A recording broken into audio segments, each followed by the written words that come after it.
8 women entered history together: Loretta Lynn Chasen Lewis, Ernestine Marie Daniels Patterson, Kristen Gary Lopez, Whitney Dubois, Laconia Muggy Brown, Crystal Shea Zeno, Brittney Gary, and Nicole Jean Guillory. They became known collectively as the Jennings 8. But before they were victims, they were mothers, daughters, sisters, friends, and women living complicated lives in a complicated world. Somewhere along the way, names became labels like addict, sex worker, informant, troublemaker, and perhaps that became part of the tragedy. I am your host, Hatter, along with Scoot, and welcome to Investigation.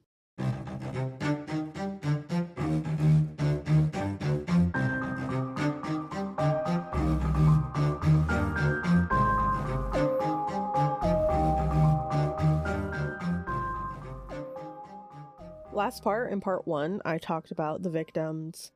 I talked about how a lot of them were found only a few days after they went missing, and they had not a lot of evidence on them.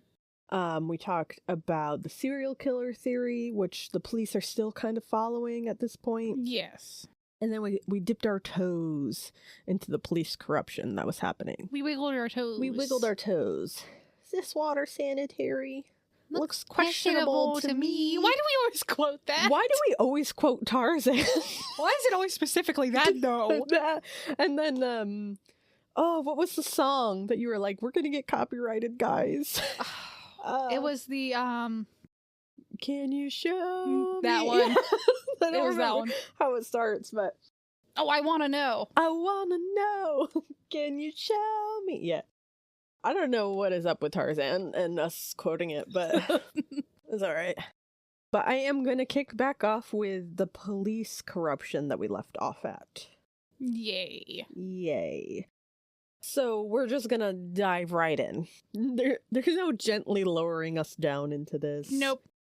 Our third victim, Kristen Gary Lopez.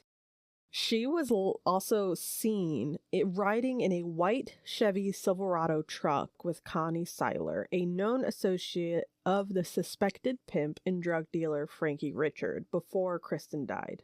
Now, I'm sure you already noticed that I've said Frankie Richards a few times, both in part 1 and in this part. Yes. We do get to him. Okay. Instead of examining the truck for any possible evidence, Warren Gary, the lead investigator in the case at the time, purchased the truck himself from Seiler, then allegedly had the car washed before selling for a profit. No. No. How dumb. How stupid. I'm sorry. Well, I don't think it was, accidental. Because witnesses claim that at the time Gary knew there was blood and DNA left behind in the truck, and that he wanted to help get rid of it because he and Richard, who remains a person of interest in the murders, were good friends. In a taped interview with Jennings police officer Jesse Ewing, one witness who was in custody at the time told Ewing that Richard's niece Hannah Connor had told her that Gary bought the truck to discard the evidence. Oh. Now, Warren Gary was the chief investigator for the sheriff's office. He was fined $10,000 by Louisiana Board of Ethics, but was cleared of any criminal charges. He was taken off the Jennings 8 case and was promoted to the head of the evidence room at the sheriff's office. She's just making a face, like a scrunched up nose face at me. I don't even know what to say. I don't even know what I can add to that at the moment. Yeah. Ewing had handed over this information to a private investigator after becoming afraid of giving the information to any local law enforcement. The private investigator then passed the information to the FBI. FBI! Birds work for the bourgeoisie. The FBI passed the information to the FBI and the Louisiana Attorney General's office. But Ewing was later arrested for obstruction and malfeasance. So what is that? It basically means that it's a purposeful commission of an act that was unlawful or wrong. Okay. So it's literally like doing something that somebody has no right to do, which can result in physical or financial harm to others. All right. And he got this charge for providing this information to the private investigator instead of taking it to the cops and to the law enforcement. Okay. Ewing later pled out to that charge in office because so the full charge name is malfeasance in office. So meaning that basically it was something he had no right to do. He didn't follow the proper chain of command in office. In office. I got you. He later pled out to this charge, and his career in law enforcement was ended. Now, Warren Gary, the same one who bought the truck and then sold it, was later shot to death by his 17-year-old grandson, Parker Gary, in 2016. Okay. I wasn't expecting that. I'm sorry. I'm not laughing from the situation once again. It's just like, what the fuck? That's a constant state of what the fuck? Yeah, that's kind of where I went with that. I was like, oh, that's an unexpected turn. His grandson, Parker Gary, received a 55-year prison sentence for shooting Warren Gary in his home and for killing another man, Dedrick Grant. I don't really have any context for him because it wasn't related to the case. All right. But in 2009, investigators reportedly DNA swabbed everyone working the Jennings 8 case. Oh, okay. This is because of the accusations against the law enforcement. Okay. But the results were never publicly discussed. And Sheriff Ricky Edwards, who oversaw the department, refused to comment on any DNA testing result or provide any transparency about the investigation. Okay. It has also been reported that at least 6 women told authorities that deputies had raped and trafficked them to male inmates as a part of a contraband smuggling operation. Oh my gosh. Deputies use sexual assault as currency in their trafficking ring, treating female inmates like property to be traded for drugs, money, and other contraband. The last victim, Nicole Guillory, had been a witness in a 2002 jail corruption case. So when you say witness, like, did she actually testify in anything that we know of? I don't know. Okay. Nothing was specified. Okay. To be honest, my thought is the way that this case went and how often you'll see me say, so-and-so was charged, but the charges were dropped. It probably didn't result in anything. In this trafficking case specifically, 3 deputies were eventually charged in connection with it, but one of the officers still remains employed by the Louisiana law enforcement. So you can see how some people just get away with it. Also, during the investigation into our second victim, Ernestine, Brian Jones and Lawrence Dixon were both arrested for the murder, like I had said, and I told you to remember the names. Yes. Now, it came after a witness told investigators that Ernestine had been out doing sex work when she landed with Brian Chad Jones and Lawrence Nixon. The 3 of them allegedly drove out to an abandoned house where she was held down and stabbed to death. Now, this is allegedly. Oh my gosh. Right. But Nixon's wife or girlfriend at the time said she saw Nixon carrying an industrial-sized trash bag that he laid on the porch of their home, and that blood was coming out of the bag, which she later sprayed off with the hose. Or, like, sprayed off with water in some fashion. Oh my gosh. Now, the sheriff's office did not test the home's porch boards until 15 months later after the murder, and surprisingly, found that the scene, quote, failed to demonstrate the presence of blood. Given 15 months. Given that there was 15 months? Over a year. There's a lot of things that can happen in that time. It's so fucked, dude. It's so fucked. I mean, after 15 months, I don't think you'll find much of anything anywhere. Like, another witness for the same case reported that a jagged-edged hunting knife used to carry out the crime had been left in the abandoned house, but it's completely unclear whether that tip was ever investigated. These 2 arrests were reportedly dropped, the official reason being that there was a lack of evidence, maybe if you didn't wait 15 months. Anyways, and that there was an unreliable witness. Jefferson Davis Parish District Attorney Michael Cassidy said that the lack of physical evidence left him with a case supported only by the uncorroborated statement of the girlfriend who, quote, did not actually see the death and did not actually see a body. Go ahead. I'm trying to find words, and I can't. Yeah. I like that. As I'm reading this, I'm just getting more high-pitched, I feel like, in my voice. Because I'm just getting, like, even, like, are you kidding? So it's like, as I'm reading each corruption thing, it's like I'm going up an octave. Yep. Now, Bryan, so the charges were dropped. Why am I not surprised? Right. Like I said, you're going to see that it's kind of a reoccurring thing. Bryan Jones would later be arrested in 2010 and charged for second-degree attempted murder when he stabbed a woman in the mouth during an argument. In the mouth? In the mouth. The woman did live. I don't...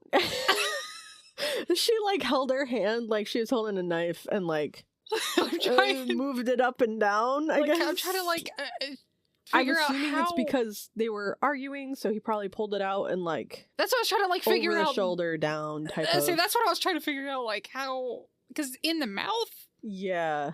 I'm assuming that was, like, a calculated move because she was pissing him off with the argument. Yeah. The woman did live and spoke to the police about the situation. When the sheriff was asked if there was any connection Jones might have had to the Jennings 8 case, the sheriff declined to answer. Okay. Now, Lawrence Nixon, he was the second one charged. That was Muggy Brown's cousin. Oh. Okay.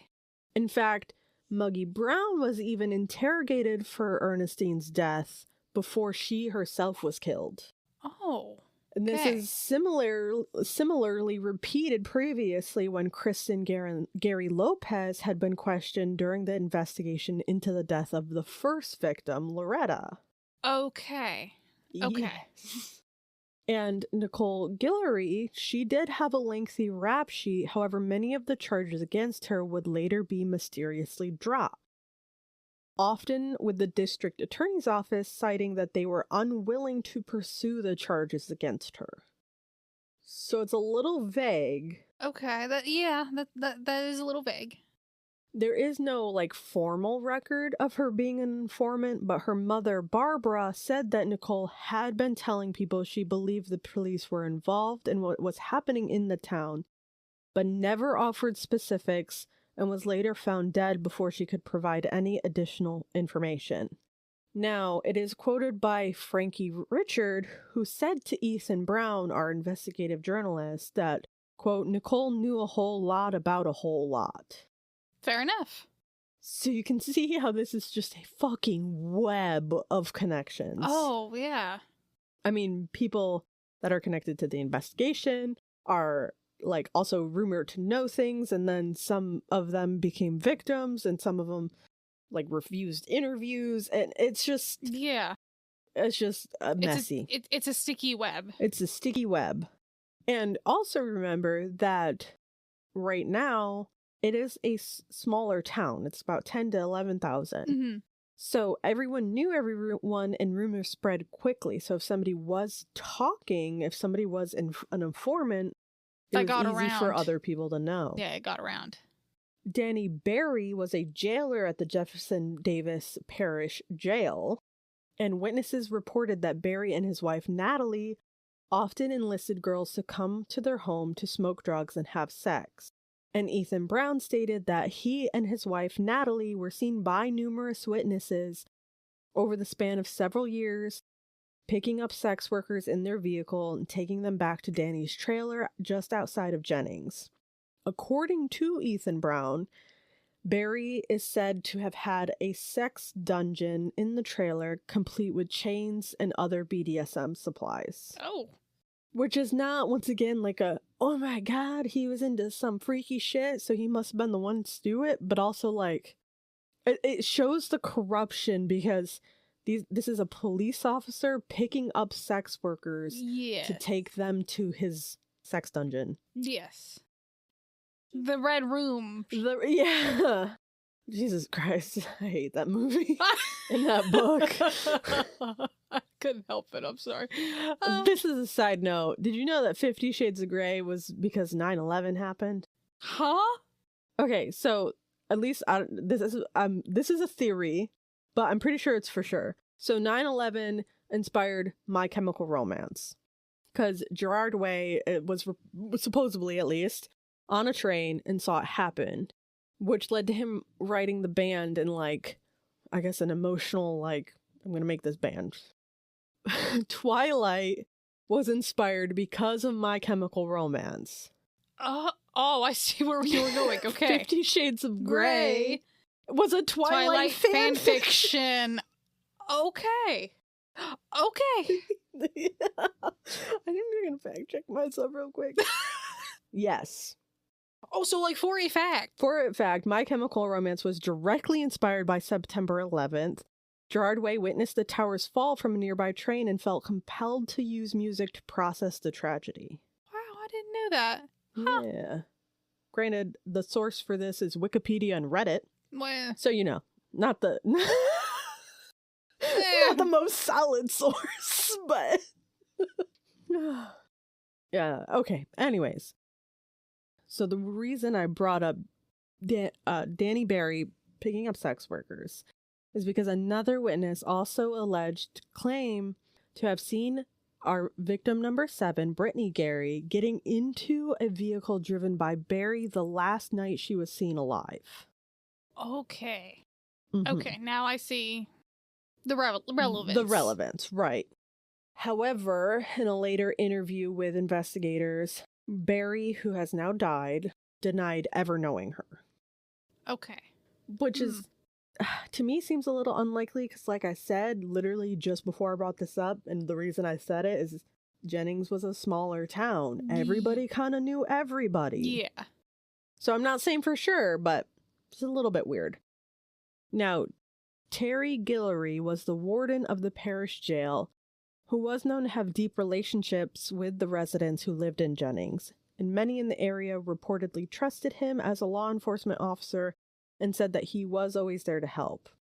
Ethan Brown said Terry knew most, if not all, of the Jennings 8, adding that he was the cousin of the final victim, Nicole Guillory. Okay. However, there are also reports that Terry Guillory would make quote-unquote trades with women in the area, making legal problems go away in exchange for information or other favors. Multiple witnesses reported that Guillory had a sexual relationship with the first victim, Loretta. His wife, Paula Guillory, was an investigator with the sheriff's office who worked on the case. She also served on the task force that was created to try and solve the murders. Now, she was fired after being accused of stealing money and drugs from the evidence room. From the evidence room? From the evidence room. And this missing evidence was from a drug case against one of the leading suspects in the case. I'm assuming Frankie Richards. Oh. Right. And former Jennings police chief Johnny Lasseter, who served during the time period of the killings, pled guilty to the same charges. Now, if you remember the multi-agency task force I spoke about earlier? Yes. There was a 109-page report created by them, and it contains dozens of interviews in which witnesses suggest police involvement. This document has been heavily researched by Ethan Brown, And he stated that, quote, they're getting tons of information about specific cops and deputies and their involvement in these homicides. Misconduct has really marred this case, really from the get-go, on the part of the law enforcement. By 2007, going back a little bit in time, Jennings was no longer simply grieving, it was becoming suspicious. Mm-hmm. 8 women connected through overlapping social circles had died. And residents began noticing the patterns, the same roads, neighborhoods, same people, and the police were downplaying their corruption as, quote, unfortunate but unrelated. And as Ethan Brown puts it, quote, how does the misconduct play out? The way it plays out is it benefits the prime suspect in at least 2 of the homicides, Frankie Richard. Okay. Now, who is Frankie Richard? I'm gonna say, let's wrap this up down to the center. Who is Frankie Richard? Now, the rumors surrounding him did not begin because of just one piece of evidence. They grew from proximity. He knew the victims. He moved within their world.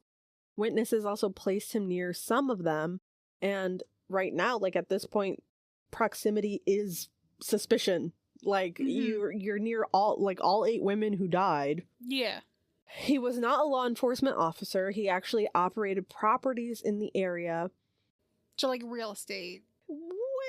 Oh, no, not quite. Okay, I'll let you get there. Hold on. I won't jump ahead. I'll let you go ahead. As Ethan Brown describes it, Richard has, quote, been in the Jennings underworld for decades and was known in the community for working as a pimp and a drug dealer. And he's known for owning a few strip clubs. Okay. He already had a reputation that made him highly visible. His arrest history includes major offenses such as aggravated rape, aggravated assault, arson, and contributing to the delinquency of a minor. Arson? Okay, alright. Okay. So people already knew his name, and when the women connected to those same circles died, suspicion naturally moved towards familiar figures. And then when the truck that was allegedly purchased and cleaned at his request, it just became a major accelerator for those rumors. He's never been, like, officially charged for all of the 8 murders, or in any way. No court has convicted him, and there's no official determination that has named him responsible. But his name constantly appears in the conversations around the case, media investigations, and later the documentaries because of allegations involving local drug activity and the relationship with some of the victims. Residents allege that women exchanged sex for drugs at a lot of the locations associated with him. And a lot of the residents in Jennings increasingly believe that powerful people end up being protected by the law. Makes sense. Right. So, the biggest reason his name keeps surfacing is that Richard himself acknowledged knowing most of the women and having relationships with some of them, saying, quote, I did not pimp them girls. I introduced them to older men that wanted to spend some money on a young gal. I am making sure they are getting their money, making sure they are not getting hurt. Which is kind of like the definition of pimping a girl. I was getting ready to say, that's literally the definition of a pimp.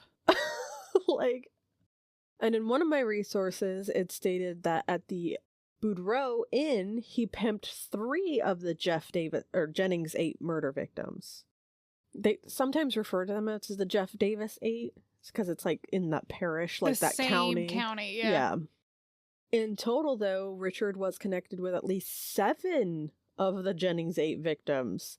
He was arrested for the deaths of Kristen Gary Lopez, but the charges were later dropped. And he has always denied having any involvement in any of the murders. Rumors surrounding him also intensified because witnesses and family members reportedly placed him near some of the victims shortly before their disappearances. On top of being around Kristen Lopez, he was also seen by Loretta Lewis's family members being with her before she vanished. Richard continues to deny any involvement in the killings, but a lot of people baseline believe that he knows more than what he lets on. He himself has even gone to the police with information about the case, and he stated, quote, "These girls lost their lives because they saw something, heard something."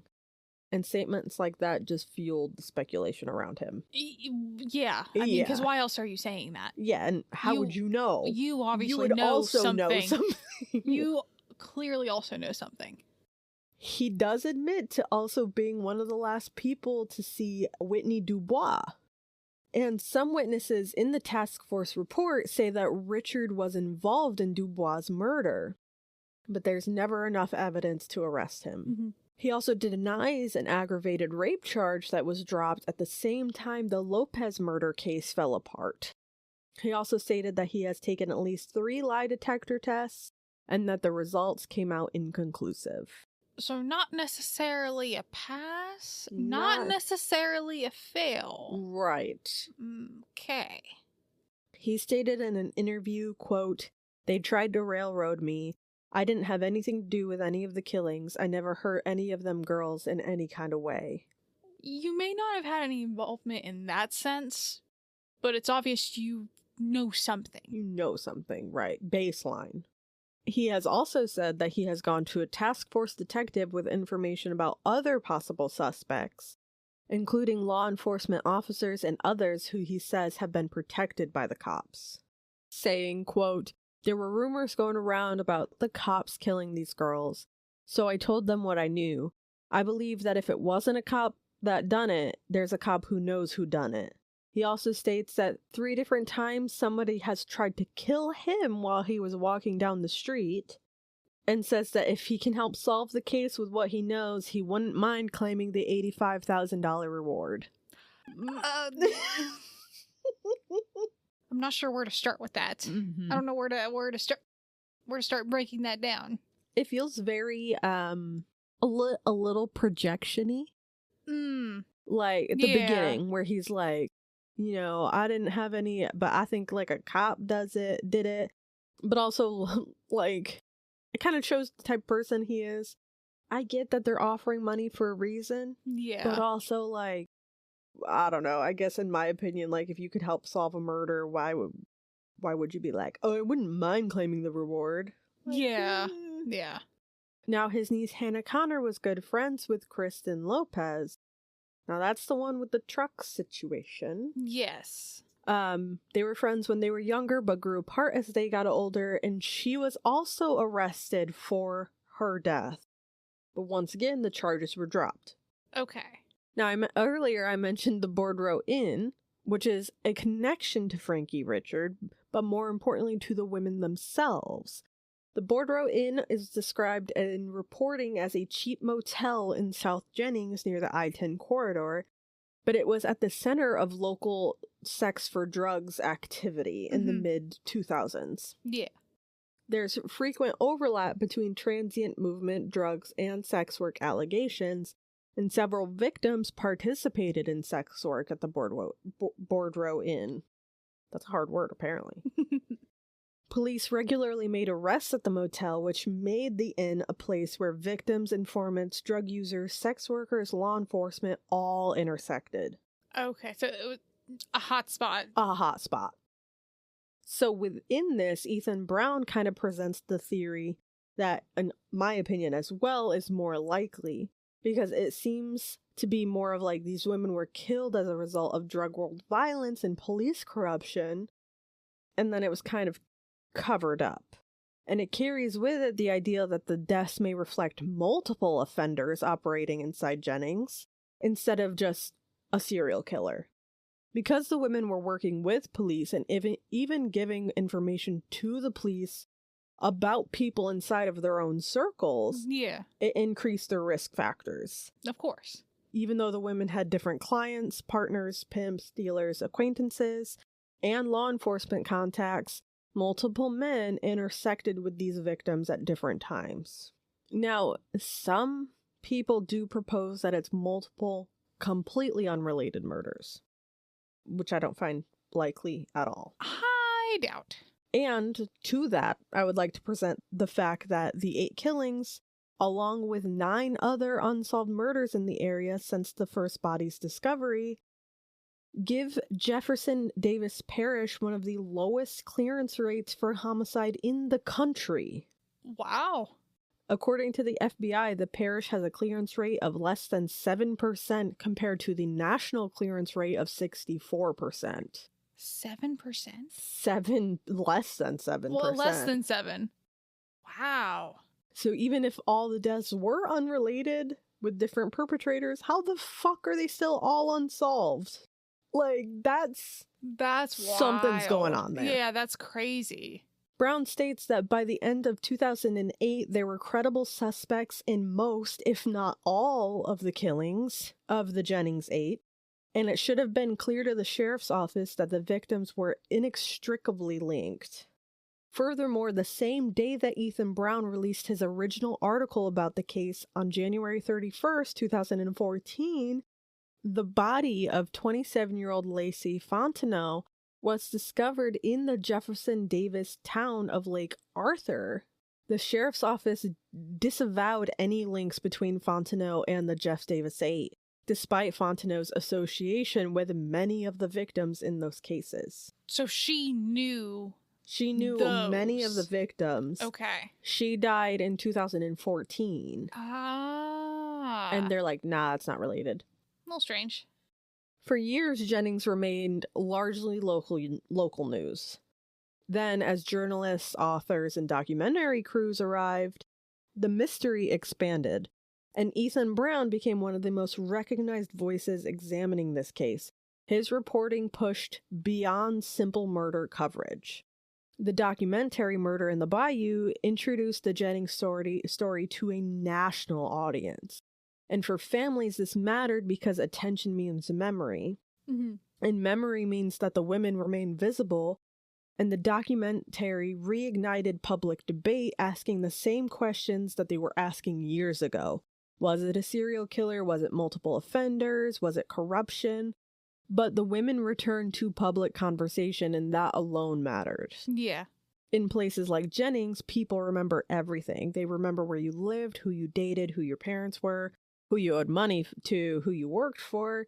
And relationships do not disappear in small towns. They layer over one another. Yeah. So as the investigation grew, residents began mentally mapping those connections. Like victim to victim, victim to witness, with witness to suspect, suspect to police, police back to the community itself. Eventually, the web became so large that coincidence felt harder and harder to believe. Okay. Now, at the same time, too, residents reportedly started becoming reluctant to speak openly. There was rumor spreading about that talking could be dangerous. And whether or not that was accurate, it was the fact that people believed them. So people kind of stopped talking about it out of fear. Yeah. And that's why Ethan Brown's reporting and the deep dive that he did became so important for the case. Because, like, as headlines faded, he brought a new, like I said, this was basically the case remained local for the longest time. But in total, the town kept moving. I mean, businesses opened and closed, roads remained, canals remained. The places where the women were found remained, only the women were gone. Jennings itself never got its ending, and there was no dramatic arrest or final, like, confession that I can even bring up, which is frustrating. Yeah. Instead, Jennings was left with questions, and a lot of them. In answer to some of these questions, the task force that is now overseen by Sheriff Woods, who was elected in 2012, partially on a campaign promise to revive the murder investigations. He said, quote, "We handle every tip like it's a fresh tip. We're going to try to put fresh eyes on the investigation, and we've been doing that for a year and a half." To help jumpstart the efforts of the task force, Woods said he had brought in new detectives to take a fresh look at old evidence. And he said that he had tried to coax new evidence by posting reminders around the parish in the form of posters, flyers, and billboards, saying, quote, "We're letting them know that we were going to continue the investigations on these 8 murders. We couldn't solve it in the first week or the first month, maybe not even in the first 5 years. Maybe not in my whole term, but we are continuing investigations." Wood said he was trying to reverse suspicions in the community that law enforcement had a hand in the killings, but he admits that the wariness still exists. And he concedes that it's not just a failure to solve the cases that fuel community mistrust, it's all of the corruption and cover-up that followed. Yeah. Since then, the current sheriff Kyle C. Myers, who took his position in 2024, stated, quote, "The main thing I will do for these 8 young women is respect them. They are loved and missed by their families, and they deserve justice, as I would want from my family. My plan is the following. We will give the unsolved murders of the 8 young women and other unsolved crimes the attention needed for honest resolution. We will achieve this by having detectives dedicate time and effort to all unsolved crimes. We will seek assistance from federal agencies and use modern technology to drive the investigations forward in an effort to bring closure to families. I will have open availability for families of all unsolved cases. These particular 8 murders have been unsolved for almost 2 decades with no conclusion in sight. Evidence has been through many hands and 2 administrations. We have no clue the condition of evidence, but we will definitely look into it. We have seen more division between 2 entities who our community looks to for answers, and instead of answers, we have witnessed nothing but blame and finger-pointing. When I'm elected sheriff, the sheriff's department, along with federal agencies, will not only investigate the unsolved cases, but we will investigate the breakdown of the initial investigations. It's time that someone is held accountable. That should be anyone who committed these horrible acts or someone who aided in the concealment of truth. We will question everyone who claims to have information for solving these murders, and the unsolved cases will remain open until justice is finally served." And that is the Jennings 8 case. Wow. That was a wild ride. That one was rough. That was rough. The wild part about with Nicole saying that when her mom asked her what kind of icing, and she said, "I'm not going to be here for my birthday." Oh, that killed me. Oh. I mean, it's all rough, but like hearing the specific quotes, it's always like, oh. It breaks your heart. Yeah. That was a rough one. I hope that the sheriff now is doing something about it. Like I said, he was elected 2 years ago. That was the most recent thing I could find that he has said on the case, and it kind of sounds like it was, if I get elected, or the first thing I'll do when I'm elected. But I don't know, maybe we'll see an update here soon that says that they got the right guy. Hopefully one day. Hopefully. Well, guys, thank you for listening. And don't go too far, because we'll catch you in the next investigation. Bye. Bye.